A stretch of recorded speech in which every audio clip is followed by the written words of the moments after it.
అవని అనుషం ఒక ప్రత్యేక నక్షత్రం.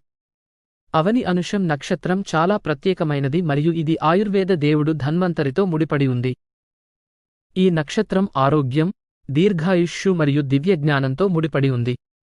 అవని అనుషం ఎందుకు ప్రత్యేకం? ధన్వంతరి ఆశీర్వాదం. ఈ నక్షత్రం ఆయుర్వేద పితామహుడు అయిన ధన్వంతరి దేవుని ఆశీర్వాదంతో నిండి ఉందని నమ్ముతారు. ఆరోగ్యం మరియు దీర్ఘాయుష్షు. అవని అనుషం నక్షత్రంలో జన్మించిన వారికి ఆరోగ్యకరమైన జీవితం మరియు దీర్ఘాయుష్షు లభిస్తుంది. దివ్యజ్ఞానం. ఈ నక్షత్రం ఆధ్యాత్మిక జ్ఞానం మరియు బుద్ధిని అందిస్తుంది. సానుకూల శక్తి. ఈ నక్షత్రంతో సంబంధం ఉన్న శక్తి చాలా సానుకూలమైనది మరియు ఇది జీవితంలో సంతోషం మరియు సంపదను తెస్తుంది. అవని అనుషం నక్షత్రంలో జన్మించిన వారి లక్షణాలు. బుద్ధిమంతులు. ఈ వ్యక్తులు చాలా తెలివైనవారు మరియు తార్కికంగా ఆలోచిస్తారు.